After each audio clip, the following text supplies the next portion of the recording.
নমস্কার, আমার ইউটিউব চ্যানেলে আপনাদের সবাইকে অনেক অনেক স্বাগত আর অনেক ভালোবাসা। আজকের গল্প বউ আমার কালো।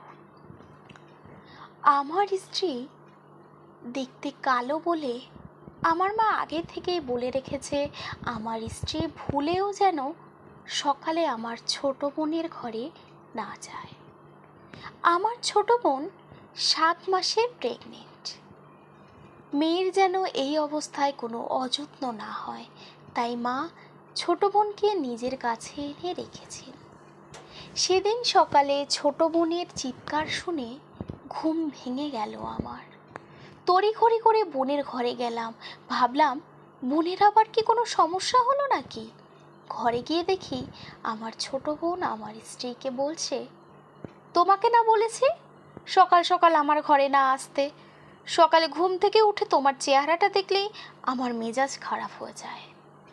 আমি আমার ছোট বোনকে বললাম, তোর ঘরে এসেছে তো কি হয়েছে? তাছাড়া আমার বউয়ের চেহারায় এমন কি আছে যার জন্য তোর মেজাজ খারাপ হয়ে যায়? ছোট বোন কিছু না বলে চুপ করে থাকে। আর অন্য ঘর থেকে মা এসে বলল, সকালে ঘুম থেকে উঠে অলক্ষ্মীর মুখ দেখলে কার মেজাজ ভালো থাকে? আমার মেয়েটার কয়েকদিন পর বাচ্চা হবে। মেয়েদের বাচ্চা হওয়ার আগে যার মুখ বেশি বেশি করে দেখবে বাচ্চা তার মতোই হবে। আর আমি চাইবো না আমার মেয়ের সন্তান তোর বউর মতো কালো হোক। দুনিয়ার সব মানুষ তো তোর মতো বোকা না যে কালো চামড়ার মেয়েকে বিয়ে করবে।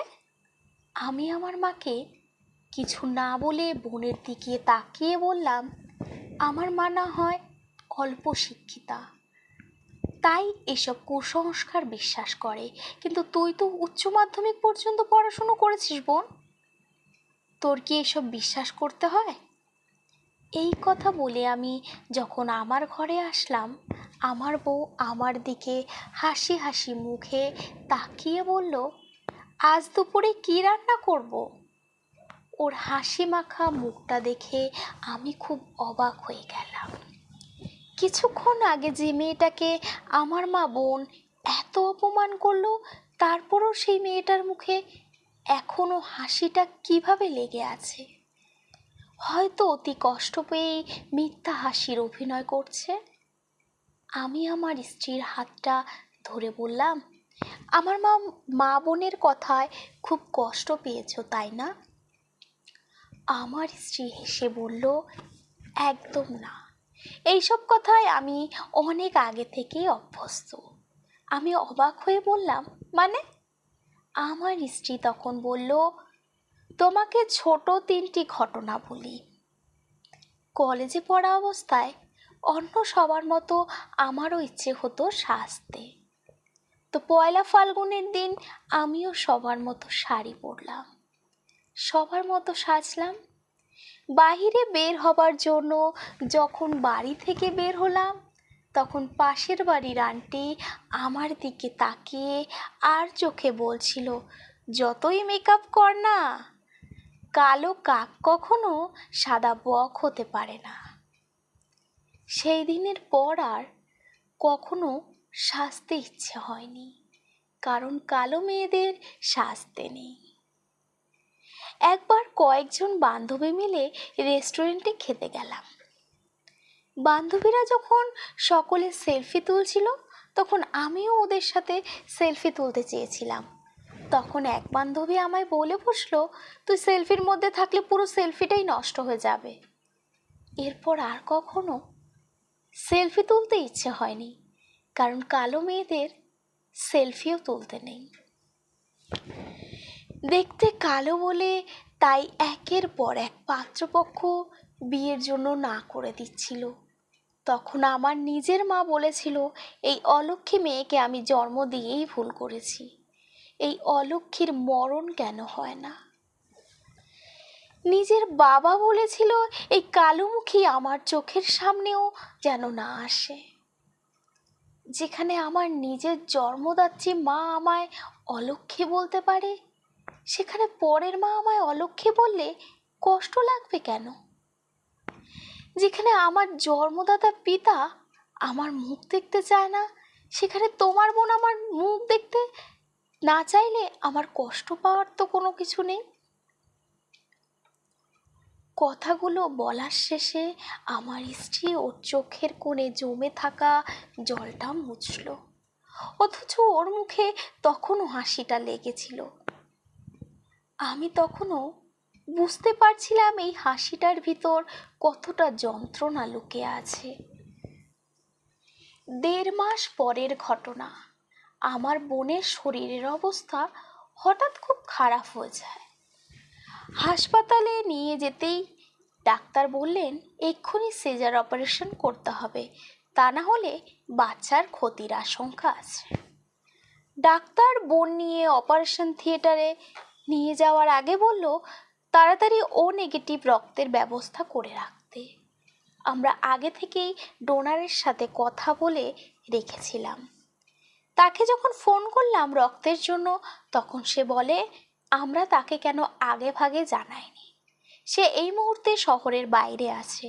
আমরা সবাই যখন রক্তের গ্রুপের জন্য ছোটাছুটি করছিলাম, সেটা জানতে পেরে আমার স্ত্রী আমাকে বাড়ি থেকে ফোন করে বলল রক্তের জন্য চিন্তা না করতে, কারণ ওর রক্তের গ্রুপটি ও নেগেটিভ। ও এক্ষুনি আসছে হাসপাতালে। আমি ফোন কেটে আমার মায়ের কাছে গেলাম। মা তখন ঈশ্বরকে ডাকছে আর কান্নাকাটি করছে। আমি মায়ের পাশে বসতে বসতে বললাম, মা, রক্ত দেওয়ার মানুষ পাওয়া গেছে, কিন্তু একটা সমস্যা হলো মানুষটা কালো। কিন্তু কালো মানুষের শরীর থেকে রক্ত নেওয়া কি আমাদের উচিত হবে? পরে যদি বাচ্চা কালো হয়? মা রাগী চোখে আমার দিকে তাকিয়ে বলল, রক্তের মধ্যে আবার কালো মানুষ ফর্সা মানুষের ভেদাভেদ হলো কবে থেকে? ফর্সা মানুষের রক্ত যেমন লাল হয়, তেমনি কালো মানুষের রক্তও লাল হয়। তাছাড়া কালো মানুষের রক্ত নেওয়ায় যে পেটের সন্তান কালো হবে, এমন আজগুবি কথা তোকে কে বলেছে? আমি আর কিছু না বলে চুপচাপ মায়ের কাছ থেকে চলে গেলাম। পরের দিন সকালে খেয়াল করে দেখি মা আমার মামা ভাগ্নিকে কোলে করে নিয়ে বসে রয়েছে, আর পাশের বেডে আমার বোন শুয়ে আছে। আমি হাসি মুখে মাকে বললাম, আচ্ছা মা, রক্তের যদি ফর্সা কালোর ভেদাভেদ না থাকে, তাহলে চামড়ায় কেন মা এত ভেদাভেদ? কালো মানুষের রক্ত শরীরে নিতে কোনো সমস্যা নেই, অথচ কালো চামড়ার মানুষের চেহারা দেখলেই মেজাজ খারাপ হয়ে যায় কেন?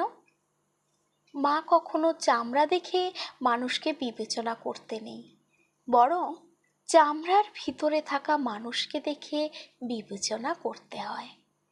তোমাদের এত অপমানের পরেও আমার স্ত্রী একটুও রাগ পুষে রাখেনি, বরং সময়ে নিজের শরীরের রক্ত দিয়ে আমার বোনকে বাঁচিয়েছে।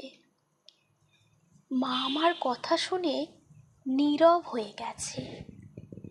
আমি তখন মায়ের পাশে শুয়ে থাকা আমার বোনকে বললাম, যে মানুষটা তোর এত অপমান সহ্য করার পরেও তোকে বাঁচাতে সাহায্য করেছে, তাকে সম্মান দিতে না পারলেও কখনো দয়া করে অপমান করিস না বোন। হঠাৎ লক্ষ্য করে দেখি দরজার পাশে আমার স্ত্রী দাঁড়িয়ে আছে। ছোট বোন আমার স্ত্রীকে দেখে বলল, বৌদি, তুমি দূরে দাঁড়িয়ে আছো কেন?